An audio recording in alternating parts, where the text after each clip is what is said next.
Graça e paz, meus irmãos. Louvado seja o nome do nosso Deus. Estamos em mais um domingo, mais um dia em que vamos estudar a palavra de Deus.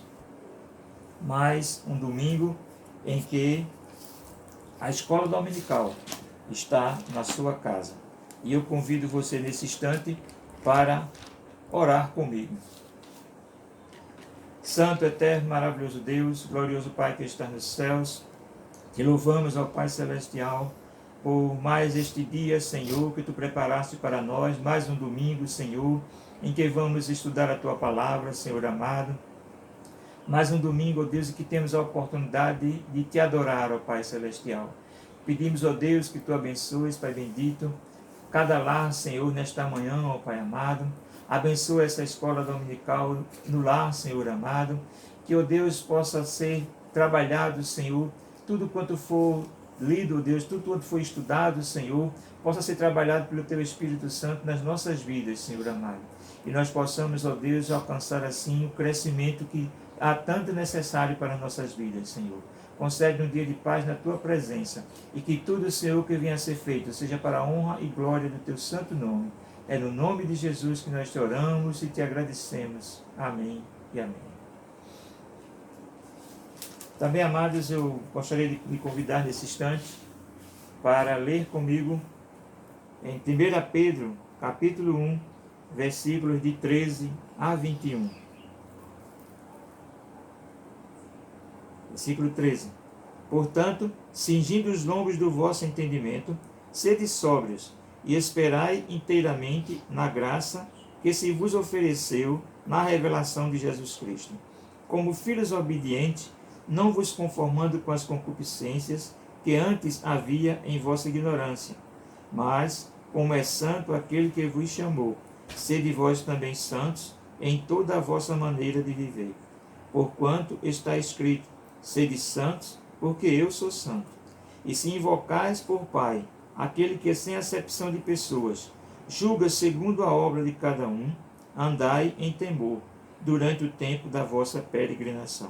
18. Sabendo que não foi com coisas corruptíveis, como prata ou ouro, que fostes resgatados da vossa vã maneira de viver, que, por tradição, recebestes dos vossos pais, mas com o precioso sangue de Cristo, como de um cordeiro imaculado e incontaminado, o qual, na verdade, em outro tempo, foi conhecido, antes ainda da fundação do mundo, mas manifestado nesses últimos tempos por amor de vós. 21 e último. E por ele credes em Deus, que o ressuscitou dos mortos, e lhe deu glória, para que a vossa fé e esperança estivessem em Deus. Amém? Louvado seja o nome do nosso Deus. Nós somos resgatados da nossa vã maneira de viver, de uma maneira solta, de uma maneira sem ter um direcionamento, mas o Senhor nos resgatou e agora nós vivemos por fé e por esperança nesse Deus maravilhoso. Vamos louvar ao nosso Deus nesse instante com o hino do cantor cristão, 125.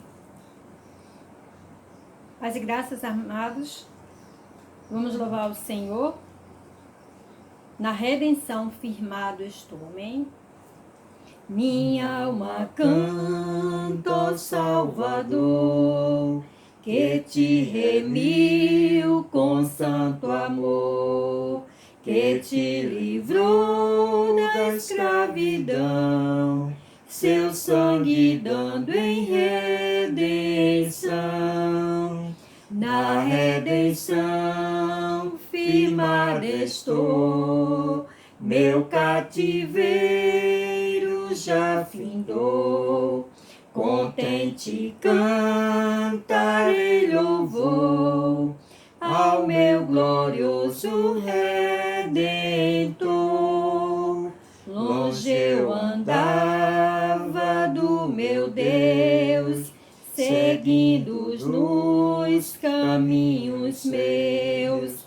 O Salvador me descobriu e com seu sangue me remiu. Na redenção firmado estou, meu cativeiro já findou. Contente cantarei louvor ao meu glorioso Redentor. Feliz momento quando vi na triste cruz morrer por mim, pra libertar-me do opressor, meu santo e justo remidor. Na redenção firmado estou, meu cativeiro já findou. Contente cantarei louvor ao meu glorioso Redentor. Venha, alma opressa, descansar na redenção tão singular. Jesus garante a salvação, seu sangue vale a redenção. Na redenção firmado estou, meu cativeiro já findou. Contente cantarei louvor ao meu glorioso Redentor. Amém, glória a Deus.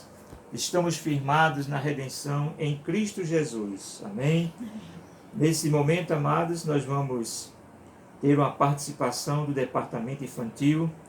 Nós vamos ouvir um louvor com a pequena Camila, representando a salinha da professora Céci.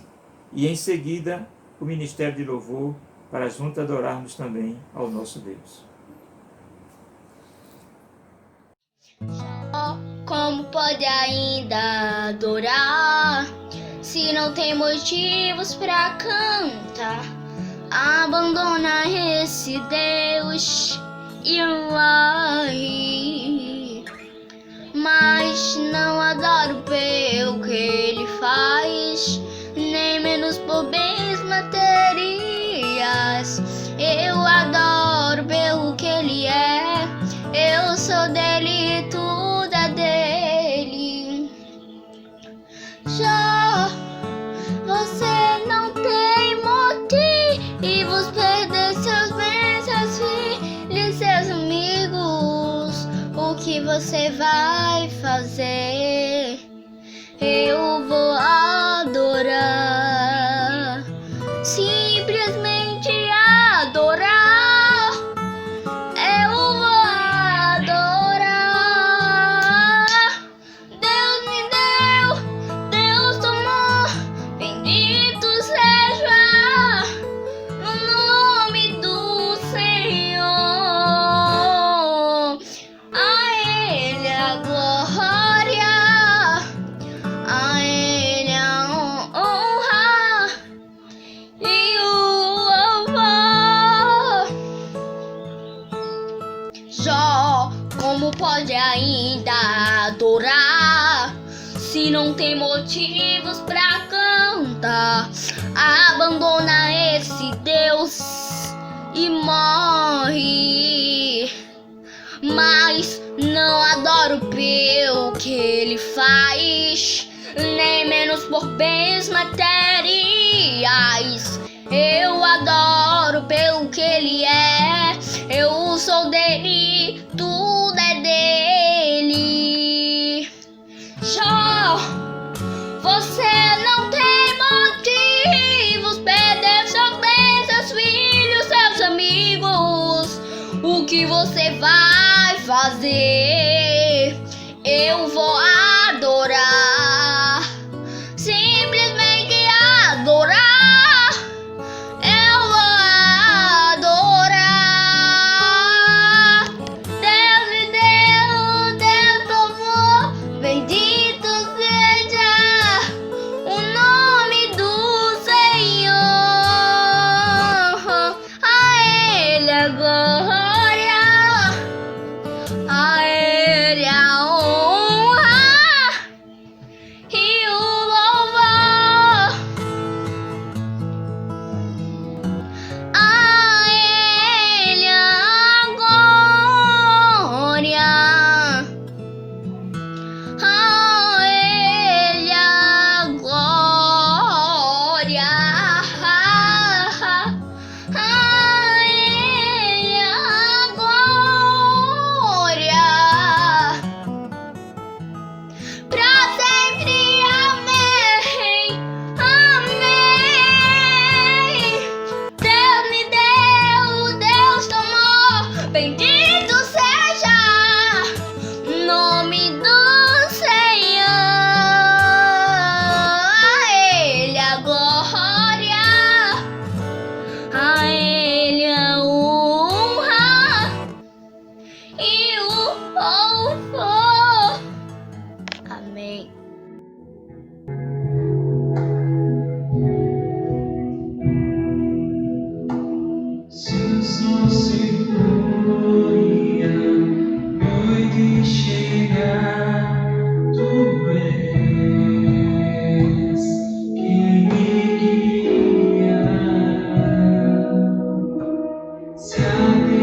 Amém, glória a Deus. É maravilhoso nós adorarmos ao nosso Deus, cantar louvores ao seu nome.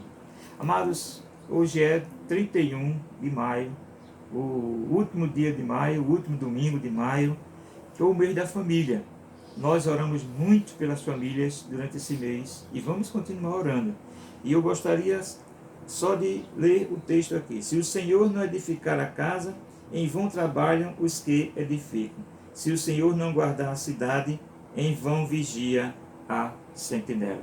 Então nós temos que estar sempre entregando a nossa família nas mãos do Senhor, porque Ele é quem cuida de nós, Ele é quem cuida da nossa família. Amém? Nós vamos agora para o estudo infantil e na sequência o estudo de adultos com o professor Wendel. Vamos orar para encerrar este momento. Senhor nosso Deus, nosso Pai que está nos céus, nós somos gratos, Deus, por mais um dia que o Senhor nos concedeu. Obrigado, Deus, por este momento, Senhor, que nós estamos diante de Ti para aprender mais a Tua palavra, Senhor, para bendizer o Teu nome, ó Deus, que nós possamos, ó Deus, a cada dia, não somente ouvir, mas praticar sempre a Tua palavra, ó Deus, porque Tua palavra é viva e eficaz, ó Deus. Deus, também te pedimos, ó Deus, continua abençoando as famílias, ó Deus, cada família representada da Tua igreja, Senhor. O Senhor entre, ó Deus, com providência, com saúde, Senhor. Que o Senhor possa abençoar, Senhor, dando um abraço em cada família, amém, aquelas que ainda não têm seus maridos, sua esposa, ainda que não entregaram suas vidas, seus filhos, sim, aquelas que estão esperando, ó Deus, que os seus filhos um dia entreguem suas vidas a Ti, Pai. Vai abençoando, meu Deus, cada família, vai, Senhor, trabalhando, vai visitando cada coração, Senhor. Sabemos, ó Deus, que é o desejo daqueles ainda que não tiveram encontro, Senhor, da sua família contigo, está esperando, Senhor, que eles abram a porta do seu coração, Pai. Ó Deus, continua abençoando os nossos familiares, nossas parentelas, Pai. E tudo entregamos sempre nas Tuas mãos, porque o Senhor é o dono da nossa família, Pai.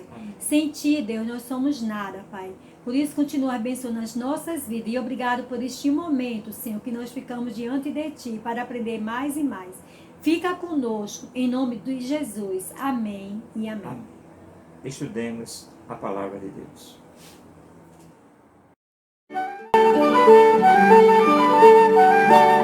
Paulo.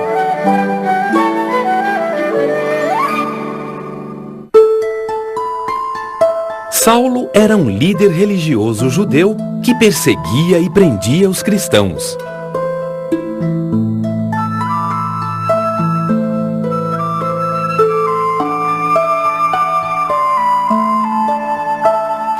Certo dia, Saulo estava a caminho da cidade de Damasco.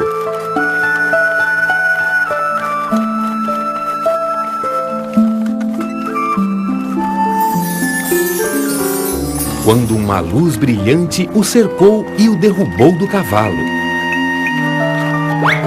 Naquele momento, ouviu uma voz que lhe falou: Saulo, Saulo, por que me persegues? Saulo, apavorado, perguntou: Quem é o Senhor? A voz lhe respondeu: Eu sou Jesus, a quem você persegue. Levante-se e entre na cidade. Lá saberá o que você irá fazer. Os companheiros de Saulo ficaram mudos de espanto, ouvindo a voz e não vendo ninguém. Saulo levantou-se e, abrindo os olhos, descobriu que estava cego. Foi então conduzido até a cidade, onde ficou 3 dias orando. Morava na cidade de Damasco um cristão chamado Ananias. Jesus falou com ele: Vá até Saulo e ore com ele. Ananias teve medo e disse: Mas ele é o homem que persegue e prende os cristãos. De agora em diante será meu discípulo e anunciará as boas novas do meu evangelho.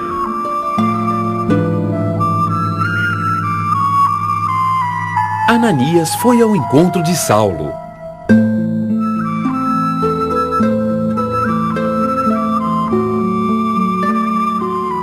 Orou por ele. Na mesma hora, escamas caíram dos olhos de Saulo e ele voltou a enxergar.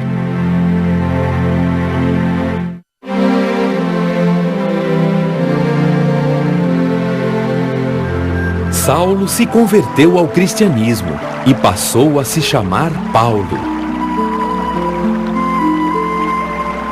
Foi batizado e tornou-se discípulo de Jesus. Paulo tornou-se um grande apóstolo do cristianismo. Pregava a palavra de Deus nos templos, nas casas e nas praças. Muitas pessoas aceitaram suas palavras.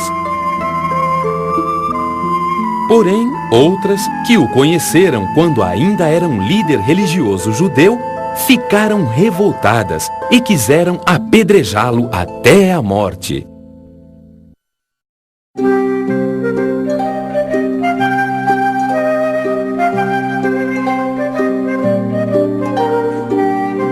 Paulo teve que fugir no meio da noite, escondido em um cesto.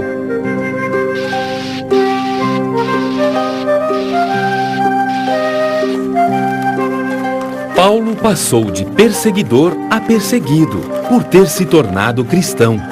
Certa ocasião, ele estava pregando a palavra de Deus em companhia de Silas, na cidade de Filipos, quando foram lançados na prisão. Por volta da meia-noite, Paulo e Silas cantavam hinos, quando aconteceu um grande terremoto que quebrou as correntes que os prendiam e abriu as portas da prisão. O carcereiro, apavorado, quis acabar com a própria vida. Paulo então disse: Não faça mal nenhum a você. Estamos todos aqui, não fugimos.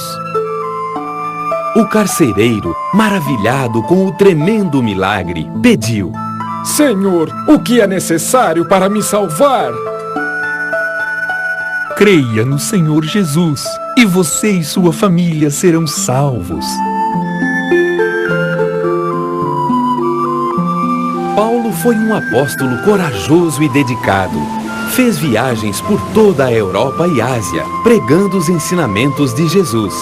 Por terra ou por mar, não havia distância ou dificuldade para Paulo. Foi um verdadeiro herói da fé.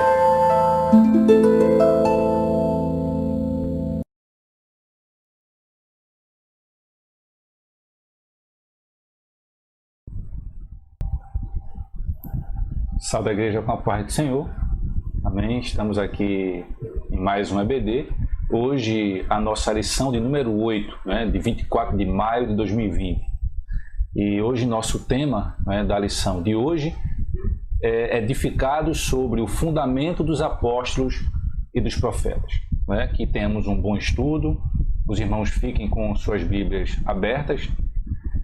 Vamos fazer duas leituras. A primeira em Efésios, capítulo 2, do 20 ao 22. E depois iremos para Mateus 7, do 24 ao 27. Os irmãos deixem suas Bíblias abertas, mas também se quiser acompanhar conosco aqui em tela, fique à vontade. Efésios 2, 20, 21 e 22 diz assim: Edificados sobre o fundamento dos apóstolos e dos profetas, de que Jesus Cristo é a principal pedra da esquina, no qual todo o edifício, bem ajustado, cresce para templo santo do Senhor, no qual também vós, juntamente sois edificados para a morada de Deus no Espírito. Mateus 7, a partir do 24 até o 27, que diz assim: Todo aquele, pois, que escuta estas minhas palavras e as pratica, assemelhá-lo-ei ao homem prudente, que edificou a sua casa sobre a rocha. E desceu a chuva, e correm rios, e assopram ventos, e combateram aquela casa e não caiu, porque estava edificada sobre a rocha. E aquele que ouve estas minhas palavras e as não cumpre, compará-lo-ei ao homem insensato, que edificou a sua casa sobre a areia. E desceu a chuva, e correram os rios, e assopraram ventos, e combateram aquela casa, e caiu, e foi grande a sua queda. Amém? Só reforçando aqui, vamos hoje trabalhar edificados sobre os fundamentos dos apóstolos e dos profetas. Vamos aqui fazer a nossa primeira análise, Então, já temos visto isso em algumas lições anteriores, Por meio da reconciliação, tá? efetivada na cruz, Cristo formou a igreja, né? Efésios 2, o 13, fala isso, né? Todavia, agora em Cristo Jesus, vós que antes estáveis distantes, fostes aproximados mediante o sangue de Cristo. O versículo 19 diz assim: portanto, não sois mais estrangeiros, nem imigrantes. Pelo contrário, sois concidadãos dos santos e membros da família de Deus. Efésios, capítulo 2, versículo 13 e 19. Então, por meio da reconciliação, né, Cristo ele acabou formando a igreja. E a pedra angular dessa edificação é Cristo, tá? E o fundamento, a pedra é Cristo, e o fundamento é a doutrina dos apóstolos e o testemunho dos profetas, tá? Então, há o propósito, ou seja, existe o propósito divino de que sejamos o templo do Senhor, ou seja, nós sejamos o templo do Senhor, a morada, né? Ou seja, enquanto no Antigo Testamento havia um templo físico, né, que era construído e ele servia para a habitação do Senhor, né, o templo dos judeus, com Cristo, né, tudo isso mudou. E aí nós hoje é que somos o templo santo do Senhor. Amém? Morada do Altíssimo. Bom, e aí nessa primeira abordagem, né, um edifício espiritual. Então, o número 1 fala o santuário judeu. Então, o templo em Jerusalém, né, quando ele foi construído, Davi edificou todo o projeto, mas a construção se deu com Salomão, no reinado de Salomão. Então, o templo em Jerusalém, ele era exclusividade, né, do povo de Israel, do povo de Deus, tá? E aí havia uma proibição para que os estrangeiros eles pudessem de alguma forma acessar, né, o templo. E isso a gente chegou a ver em estudos passados. Isso acabou gerando um motivo de inimizade entre judeus e não judeus, ou seja, os gentios, tá? Efésios 2, o versículo 14 fala isso: porquanto ele é a nossa paz, de ambos os povos fez um só, e derrubando o muro de separação em seu próprio corpo, desfez toda a inimizade. Então havia um muro que nos separava, né? E aí Cristo derrubou então esse muro. E aí, ao reconciliar ambos os povos, judeus e gentios, Jesus ele aboliu, né, as leis cerimoniais, desfez a inimizade entre judeus e gentios e formou uma nova humanidade, que nesse caso é a Igreja do Senhor. E aí o templo judaico, a partir de então, ele perde a relevância, né? E um novo conceito de templo, de santuário, é apresentado a partir de então. E é isso que a gente vai ver, tá? O santuário cristão nesse ponto 2, tá? Os que pertencem a Cristo são comparados a um edifício onde Deus habita em espírito, tá? Então, os que seguem a Cristo, né, são como um edifício, tá? E esse edifício, né, neste edifício, Deus habita com o seu Espírito Santo. Amém? E aí, deste modo, então, os crentes, e aí quais forem, judeus ou não judeus, né, tornaram-se o templo onde o Espírito de Deus habita. Se no passado era um templo, né, vamos dizer assim, feito por mãos humanas, onde só o sacerdote, o sumo sacerdote, ele tinha acesso, agora não, né? Agora os crentes tornaram-se templo, né, onde o Espírito de Deus habita. Podemos verificar isso lá em 1 Coríntios. Fique à vontade para abrir a sua Bíblia. 1 Coríntios, capítulo 3, o verso 16, que diz: não sabeis que sois santuário de Deus e que o seu Espírito habita em vós? Então, graças a Deus, porque agora somos templo do Espírito Santo. E aí o terceiro ponto fala da pedra angular, não é? Na arquitetura antiga, não é, dos templos, das civilizações antigas, a construção de um edifício, ela requeria, não é, exigia que houvesse uma pedra angular, que seria aquela pedra principal, né? Essa pedra, ela era traduzida, a pedra angular, como sendo a pedra mais importante daquela construção, porque ela daria orientação e estrutura para toda a construção. E aí ela era posta no canto do prédio para sustentar esse alicerce e firmar e unir toda a estrutura, né? Pesquisas mais recentes acabaram encontrando, né, uma pedra de 12 metros de comprimento. Então veja que a pedra era imensa, né? Todavia, porque ela precisava, né, sustentar toda essa estrutura. Então, por isso que a pedra mais importante é essa pedra angular. E Jesus vai se colocar como essa pedra de esquina, essa pedra angular, ou seja, a pedra mais importante, né? E é exatamente a nossa próxima abordagem. Cristo, a pedra principal. Abra sua Bíblia em Salmos, livro de Salmos, capítulo 118, versículo 22. 118, 22, vamos ler já, tá?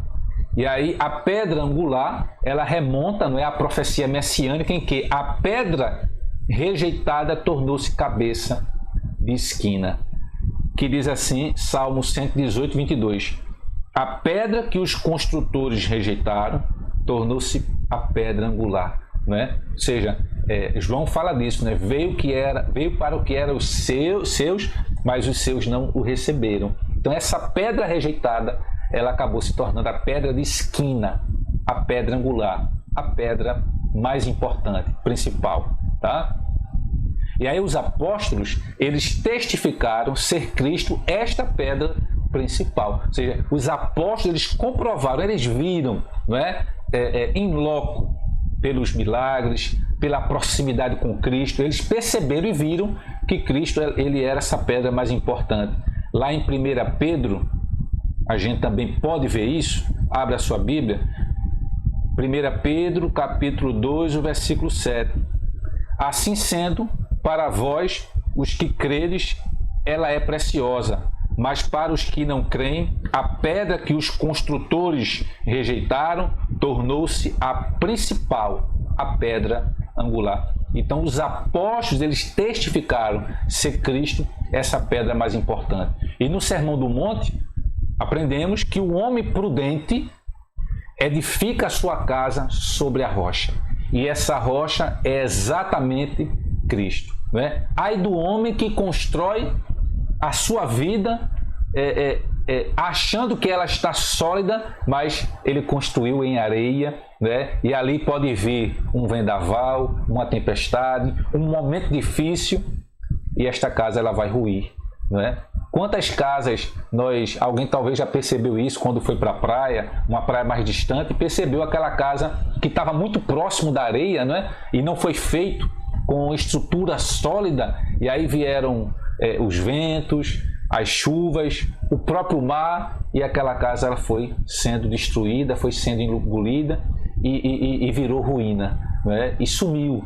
Então, precisamos construir, né, todo o fundamento da nossa fé em Cristo, que é a pedra principal. E que aí podemos sim, né, ser abalados, passar por momentos difíceis, mas não seremos arrancados, porque construímos uma casa, a nossa casa ela não irá ser destruída, né? Ela pode passar por abalos, tá? As construções, existem construções, principalmente naqueles países que sofrem com terremotos, construções que, dependendo da magnitude, elas suportam, né, a estrutura de um terremoto. Então ela foi construída de maneira sólida. Precisamos, enfim, construir, né, a nossa estrutura espiritual em Cristo, para que quando o momento difícil vier, que nós possamos suportar de uma melhor forma. Amém?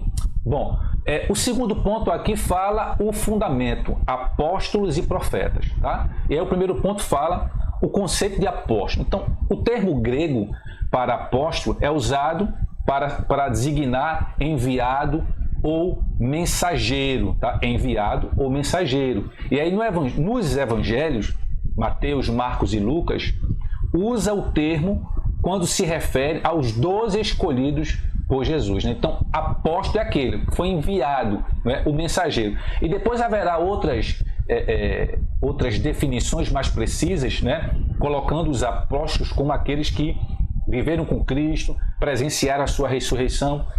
veremos textos mais à frente sobre isso, tá? Então, eles foram testemunhas oculares do ministério, morte e ressurreição do nosso Senhor, tá? É exatamente esse texto, Atos capítulo 1, o versículo 21 e 22, que diz: sendo assim, é preciso que escolhamos um dos homens que estiveram conosco durante todo o tempo em que o Senhor Jesus viveu entre nós, desde o batismo de João até o dia em que Jesus foi elevado dentre nós ao céu. É fundamental que um deles seja conosco, testemunha de sua ressurreição. Então, esse era um critério, não é? Para ser apóstolo, de ter convivido com Cristo, de ter passado pelos seus momentos, do batismo à ressurreição. E aí a gente pode até questionar, não é? Paulo, que é posterior a isso, como pode ser chamado de apóstolo. Então, Paulo também, ele foi chamado pelo próprio Senhor para ser apóstolo. E aí a gente pode verificar em Romanos capítulo 1, o próprio Cristo chamou Paulo, né? Romanos capítulo 1, versículo 1, que diz: Paulo, servo do Senhor Jesus Cristo, chamado para ser apóstolo, separado para o Evangelho de Deus. Então, Paulo também, né? Ele foi chamado pelo Senhor. E aí, aos apóstolos, né, foi confiado o ministério da palavra, com o compromisso de instruírem a igreja. Ou seja, o apóstolo seria aquela figura, né, que foi designado, enviado pelo Senhor para ensinar, para instruir a igreja. Amém? Para instruir a igreja na palavra verdadeira, na palavra do Senhor. A doutrina dos apóstolos, o que constitui, né, o fundamento da igreja, não são os apóstolos em si. A gente pode até pensar, né? Porque foi Pedro que andou com Jesus, porque foi Paulo que foi chamado, ou por qualquer outro apóstolo. Na verdade, a doutrina não é pela importância dos apóstolos, mas é exatamente pela importância das Escrituras, ou seja, pela importância da palavra. Então, o que constitui o fundamento da igreja não são os apóstolos em si, mas a doutrina que eles ensinavam. Estavam ensinando a palavra do Senhor, ou seja, as Escrituras. Tá? E é assim como não se pode mexer na pedra angular, caso contrário, toda a estrutura pode desmoronar, né? Assim como não se pode mexer na pedra angular depois de colocado o alicerce, igualmente o fundamento da igreja não pode ser violado. Jesus, ele chegou a dizer, lá em Lucas 21:33, as minhas palavras não hão de passar. Ou seja, esse alicerce não pode ser mudado, é inviolável. Amém? Vamos seguir aqui, né? E aí o testemunho dos profetas. Tá? A palavra grega, vimos que a palavra grega para apóstolo é enviado, mensageiro. A palavra grega para profeta significa proclamar e ser intérprete da revelação divina. Então, no Antigo Testamento, né, o profeta era aquele que recebia a palavra do Senhor e revelava para o povo, interpretava a revelação divina, né, para o povo. Era o apóstolo que dava essa palavra à comunidade, muitas vezes uma palavra dura, para que a comunidade pudesse obedecer, voltar aos pés do Senhor. Cabia ao profeta, né? Cabia a ele o encargo, muitas vezes difícil, de ter que dar essa palavra, e muitas vezes palavras duras. Tá? E aí os profetas, né? Os profetas do Novo Testamento, porque os do Antigo Testamento, enfim, nós reconhecemos, né? Os muitos que existiram. E aí os profetas do Novo Testamento, né? Que falam ou que falaram inspirados pelo Espírito Santo, são esses agora que perfazem o alicerce da Igreja de Cristo. Ou seja, a gente pode dizer, né, os profetas do Novo Testamento são esses que, inspirados pelo Espírito de Deus, né, são eles que construíram e alicerçaram a Igreja de Cristo. E a gente pode ver isso lá em 2 Pedro. 2 Pedro, abra sua Bíblia, no capítulo 1.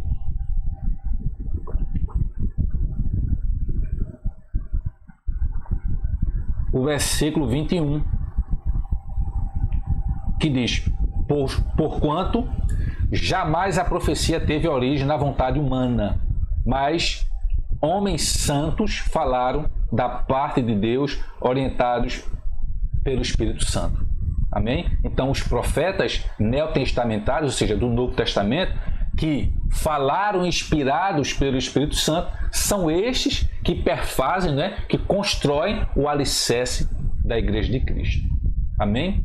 Bom, e um último ponto, olha o que a gente analisou até agora, só para a gente confirmar aqui, né? A gente reforçar.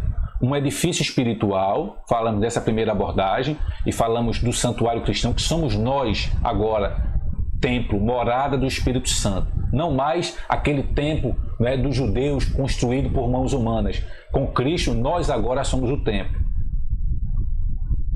No ponto 2 falamos o fundamento, né, apóstolos e profetas. Falamos do conceito de apóstolos, que são aqueles mensageiros, os enviados, né, aqueles que têm o dever, né, de instruir a igreja. Falamos do testemunho dos apóstolos, né, do profeta agora, os profetas como sendo aqueles que proclamam, né, e interpretam a revelação de Deus. E agora vamos falar, nesse último ponto, edificados para a morada de Deus. Edifício bem ajustado. Então, a expressão todo o edifício bem ajustado cresce. Onde é que a gente pode ver isso? Efésios, que a gente leu, 2, 21, olha o que é que diz. Nele, o edifício inteiro, bem ajustado, cresce para ser um templo santo no Senhor. Então, essa expressão, todo o edifício bem ajustado cresce, indica um processo contínuo de desenvolvimento que cada crente tem.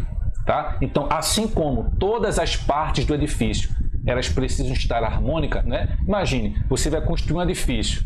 Então, essa parede aqui, ela não pode ser maior do que essa, porque precisa estar alinhado para que, se você quiser passar uma parede aqui, né, haja todo um alinhamento perfeito, né? Então, o crescimento da igreja também depende de tudo estar bem ajustado a Cristo, ou seja, assim como as partes de um edifício. Hoje a construção civil ela avançou muito, né?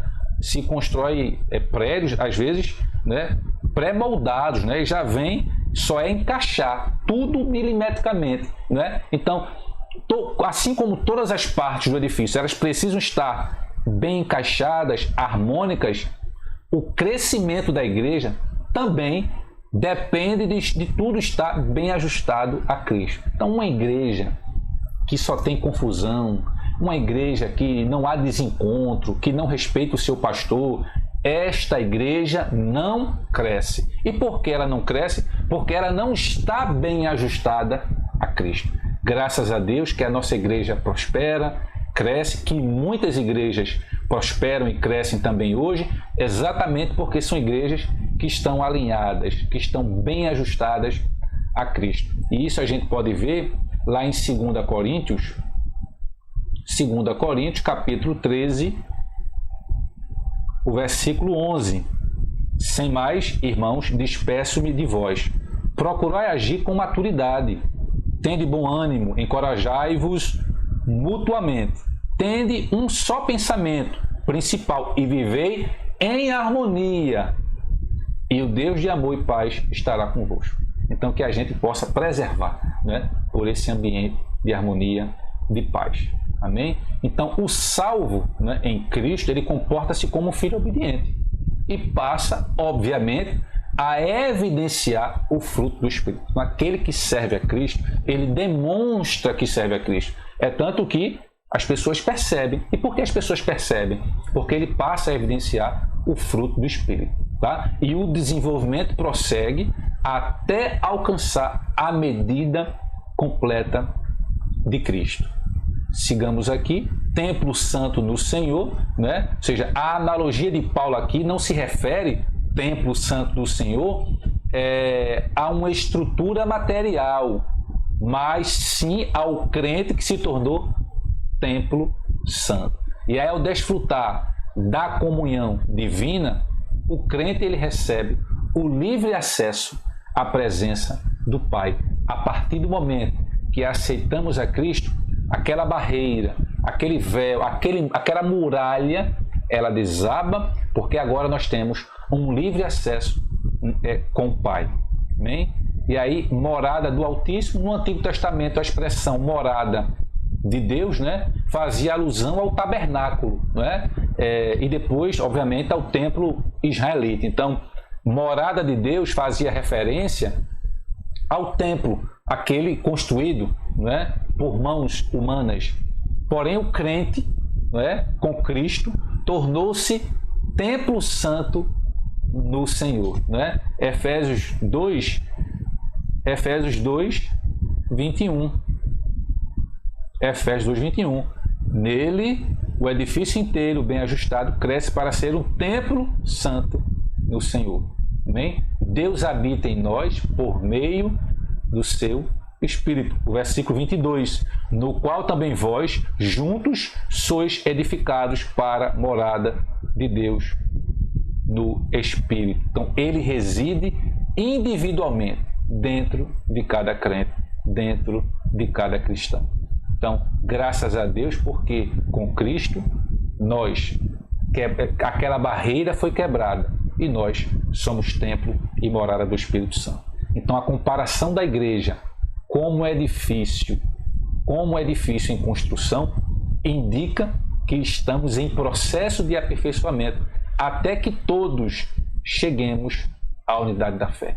Então, enquanto Cristo não volta, significa dizer que temos que estar aprimorando a nossa fé e, acima de tudo, construindo toda a estrutura da nossa fé na rocha. E essa rocha, ela é Cristo. Porque poderá vir o vendaval, poderá vir as tempestades, poderemos ser abalados, mas não arrancados. A nossa casa, construída na rocha, ela estará firme, porque construímos alicerçada na palavra do Senhor, na figura de Cristo. Amém? Que Deus então nos abençoe. Nós estamos satisfeitos por ter concluído mais um EBD, né, neste domingo, nesta manhã. Que o Senhor continue nos abençoando, dando força, né, para suportar tudo isso, mas acima de tudo, para que possamos estar firmes e continuemos aprendendo a sua palavra. Amém? Que Deus então nos abençoe. Amém. Até domingo que vem, se Deus quiser.